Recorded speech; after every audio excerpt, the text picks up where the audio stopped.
ईमानदारी से बताओ, जैसे मैया रुक्मणी गाती हैं, एक रुक्मणी मैया का गीत है, आज विवाह होगा तब सुनेंगे हम।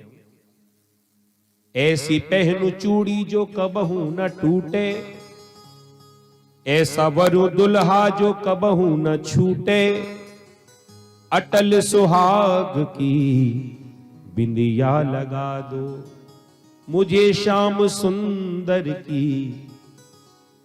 कौन बना दो बताओ, बोलो जरा। दुल्हन।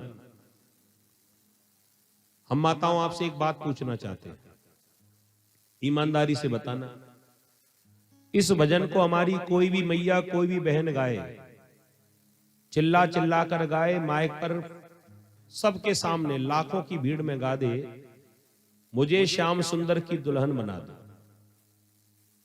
और बगल में पति बैठा हो, सोचो जरा।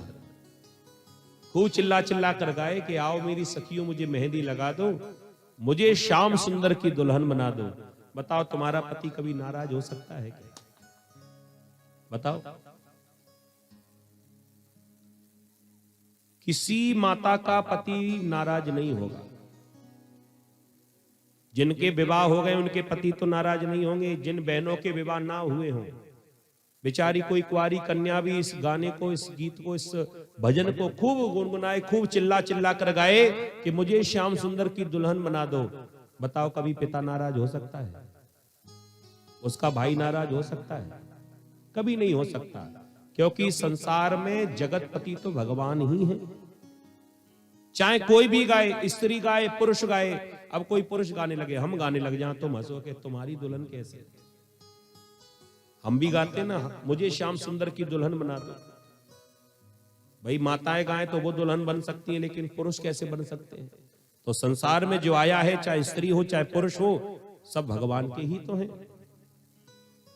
अच्छा अब बताओ ईमानदारी से, भगवान का नाम अगर कोई भी लेगा तो उसका पति नाराज नहीं होगा, और भगवान की जगह किसी और का नाम ले दिया, मुझे नरेश की दुल्हन बना दो।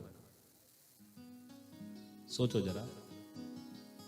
श्याम सुंदर जब तक कहा था तब तक कोई नाराज नहीं हो, और जैसे ही उसकी जगह, भगवान की जगह किसी और का नाम गलती से भी मुंह से निकल गया और पति ने कहीं सुन लिया,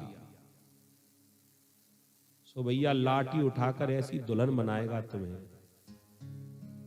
ऐसा लगेगा जैसे हनुमान बब्बा पे हाल ही में चोला चढ़ा हो। देखा तुमने, तुरंत ही चोला चढ़ाओ तो चमकदार लाल लाल बिल्कुल। तो सोचने की बात है जी, भगवान का नाम ले तो कोई भी नाराज ना हो।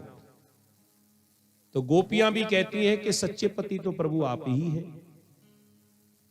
संसार के जो पति हैं वो तो नकली पति हैं, और प्रभु जब आपने बांसुरी बजाकर हमको बुलाया ना, तो हमने नकली पतियों को छोड़कर और जगत पति की शरण को ग्रहण किया है। बताइए हमने कहां मर्यादा का उल्लंघन कर दिया? भगवान बड़े प्रसन्न हो गए और कहा कि अरे गोपियों, मैं तो तुम्हारे प्रेम की परीक्षा कर रहा था, और प्रेम की परीक्षा में तुम बिल्कुल पास हो गई हो, उत्तीर्ण हो गई हो। मैं तुमसे बड़ा प्रसन्न हूं। आ जाओ, अब तुम्हारा हमारा साथ मिलकर महारास होगा। भगवान ने 4 मंडल बनाए, और इन मंडलों में अलग अलग हिसाब से व्यवस्था बनाई गई। एक मंडल में 4 गोपी के बीच में एक कृष्ण, एक मंडल में 3 गोपी के बीच में कृष्ण, और एक मंडल में 2 गोपी के बीच में एक कृष्ण, और एक ऐसा विशेष मंडल था जिसमें एक ही गोपी और एक ही कृष्ण।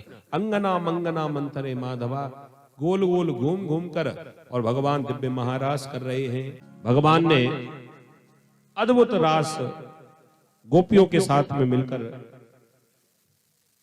सभी को आनंद दिया। लेकिन इधर गोपियों को अपनी सुंदरता का अभिमान होने लगा।